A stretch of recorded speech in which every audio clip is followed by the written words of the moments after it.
नमस्कार दोस्तों, राधे राधे। आज की वीडियो में हम मीन राशि पर शनि के प्रभाव की चर्चा करेंगे।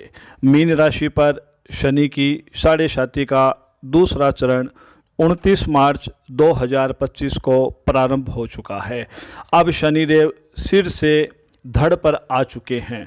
आने वाले 2.5 वर्षों में शनिदेव आपके शरीर को किस प्रकार से प्रभावित करने वाले हैं, इन तमाम प्रश्नों के उत्तर इस वीडियो में हम जान पाएंगे।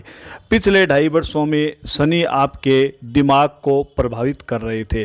अब शनि आपके दिमाग को छोड़कर शरीर को प्रभावित करेंगे। शनिदेव कर्म फलदाता है, अतः वे हमारे कर्मों के अनुसार फल प्रदान करेंगे। इन 2.5 वर्षों में आपको अपने शरीर की पूरी केयर करनी है, यानी स्वास्थ्य के प्रति किसी भी प्रकार की कोई लापरवाही नहीं करनी है। शरीर में थोड़ी सी भी समस्या होने पर डॉक्टर से तुरंत संपर्क करना चाहिए, वरना आप बड़ी मुसीबत में पड़ सकते हैं। अब शनि आपके दिमाग को मुक्त कर चुके हैं, लेकिन शरीर में आलस्य पैदा कर सकते हैं, क्योंकि यह साढ़े साती का पीक टाइम है।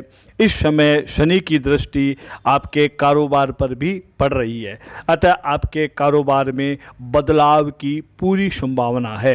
आप कोई बड़ा निर्णय कर सकते हैं, आपके दिमाग में कोई बड़ा लाइफ चेंजिंग आइडिया आ सकता है। यदि आप नौकरी कर रहे हैं तो 100 में से 100% आप अपनी नौकरी बदलने का विचार कर सकते हैं। आप अपनी नौकरी भी छोड़ सकते हैं, लेकिन मित्रों, नौकरी छोड़ने से पहले पूर्ण रूप से विचार कर ले। उसके प्लस और माइनस दोनों बातों पर चर्चा करने के बाद में, विचार करने के बाद में, अपने परिवार के साथ विचार करने के बाद में आपको नौकरी छोड़नी चाहिए। मित्रों, एक बात, यदि आप मेरे चैनल पर पहली बार आए हैं, मेरा चैनल आपको पसंद आ रहा है तो इसको तुरंत सब्सक्राइब कर दीजिए और इस वीडियो को लाइक कर दीजिए। यदि आप पर भी शनि की साढ़े साती का दुष्प्रभाव चल रहा है तो इस वीडियो के कमेंट बॉक्स में जय शनिदेव ज़रूर लिखें, या 9 बार ओम शनिदेवाय नमः अवश्य लिखें। मित्रों, अभी आपके ऊपर शनि के प्रभाव के साथ साथ राहु का प्रभाव भी पड़ रहा है। आपको अपने कार्यस्थल पर राहु के कारण अपने जूनियर से, अपने सीनियर से, अपने बॉस से किसी भी प्रकार का कोई विवाद नहीं करना चाहिए। यदि आप विवाद करोगे, हाँ मैं ये जानता हूँ आप अपनी जगह सही है, फिर भी साढ़े साती के प्रभाव के कारण यदि आप विवाद करेंगे तो आपको नुकसान उठाना पड़ सकता है। शनि आपको आपके जीवन में नई जिम्मेवारी देने वाले हैं, इसलिए आपको जिम्मेवारी से दूर नहीं भागना है। जिम्मेवारी को सहर्ष स्वीकार करना है ताकि आप अपने जीवन में आगे बढ़ सकें। इन 2.5 वर्षों में यदि आप नौकरी को ढूंढ रहे हैं, यदि आप बेरोजगार हैं, तो आपको नौकरी मिलने की पूरी संभावना है। यदि आप किसी कंपटीशन की तैयारी कर रहे हैं, किसी सरकारी नौकरी की तैयारी कर रहे हैं, तो ये साढ़े साती का दूसरा चरण आपको सरकारी नौकरी दिला सकता है, आपको स्थायी रोजगार दिला सकता है, या आपको कोई सम्मानजनक रोजगार दिला सकता है। इसलिए मित्रों, प्रयास नहीं छोड़े, क्योंकि शनि कर्म फलदाता है, अतः आपको अपने प्रयासों का पूरा लाभ मिलने वाला है। इन 2.5 वर्षों में शनि आपको मूडी बना सकता है, आपको अड़ियल बना सकता है, आपको जिद्दी बना सकता है, अतः आपको सोच विचार कर फैसला लेना चाहिए। ये अड़ियलपन आपके स्वभाव में आ सकता है, आपकी नौकरी में आ सकता है, आपकी विवाह में आ सकता है, आपकी रिश्तेदारी में आ सकता है। अतः इस अड़ियलपन को छोड़ दें, अन्यथा आप किसी बड़ी परेशानी में फंस सकते हैं।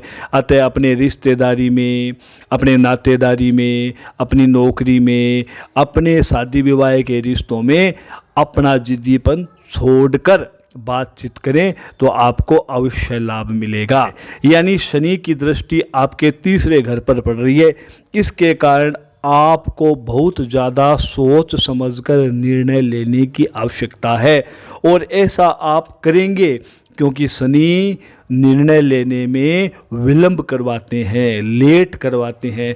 अतः आप कोई भी निर्णय समय पर नहीं ले पाएंगे। हो सकता है आप थोड़ा ज़्यादा सोचें, विचार करें, कई लोगों से राय ले, सलाह ले, और तब तक अवसर आपके हाथ से जा सकता है। इसलिए निर्णय तुरंत लें, ज़्यादा सोच विचार नहीं करें और कम समय में निर्णय लेकर अपने जीवन में जो लाभकारी पक्ष है उसको लेकर आए और आगे बढ़े। मित्रों, इन 2.5 वर्षों में यदि आप बैचलर है, यदि आप अनमेरिड है, तो आपकी शादी होने की पूरी संभावना रहेगी। यदि आप थोड़ा सा भी प्रयास करेंगे तो आपको अच्छा रिजल्ट मिलने वाला है। 7.5 के दूसरे चरण में आप पार्टनरशिप में कारोबार कर सकते हैं, यानी आप पार्टनरशिप की तरफ आगे बढ़ सकते हैं। शनि का 7.5 का दूसरा चरण आपके माता के स्वास्थ्य को प्रभावित कर सकता है। अतः आपको माता के स्वास्थ्य पर ध्यान रखना अति आवश्यक है। आपको अपनी वाणी पे कंट्रोल रखना अति आवश्यक है, अन्यथा आप व्यर्थ की चिंता से परेशान हो सकते हैं। यदि आपके कर्म अच्छे हैं तो निश्चित रूप से आपको शनि की 7.5 परेशान नहीं करेगी। फिर भी यदि आप शनि की 7.5 से परेशान है, क्योंकि 2.5 वर्ष हो गए, 2.5 वर्षों में आपने अनुभव किया होगा कि आप लाभ में जा रहे हैं या हानि में जा रहे हैं। ये बात तो आप कमेंट करके मेरे को बता सकते हैं। फिर भी यदि आप परेशानी में चल रहे हैं तो मैं यहाँ पे आपको कुछ उपाय बता रहा हूँ। उन उपाय को फॉलो करके आप 7.5 के प्रभाव को कम कर सकते हैं। शनिवार के दिन सायंकाल पीपल के पेड़ के नीचे सरसों के तेल में कुछ तिल डालकर आपको दीपक अवश्य जलाना चाहिए। शनिवार के दिन आपको व्रत रखना चाहिए। शनिवार के दिन आपको शनि चालीसे का पाठ करना चाहिए और सरसों के तेल में स्वयं का चेहरा देखकर उस तेल को दान करना चाहिए। अपने ऑफिस के, अपने कार्यालय के, अपनी गली के, अपने परिवार के चतुर्थ श्रेणी के जो कर्मचारी है, 4th क्लास के जो कर्मचारी है, उनकी हेल्प करनी चाहिए। बूढ़े बड़े बुजुर्ग जो लोग हैं उनकी हेल्प करनी चाहिए। उनसे शनि प्रसन्न होती है, क्योंकि शनि एक कुरूप काले रंग के वर्धा अवस्था के धीरे धीरे चलने वाले ग्रह है। तो जो व्यक्ति शनि के अनुरूप चलता है, धीरे धीरे चलता है, वर्धा अवस्था में है, काला है, शरीर से विकलांग है, परेशान है, तो उस व्यक्ति की यदि आप सहायता करोगे तो शनि निश्चित रूप से आपके ऊपर प्रसन्न हो जाएंगे और आपके जीवन में 4 चांद लगा देंगे। मित्रों, आज की वीडियो में बस इतना ही। ओम शनिदेवाय नमः।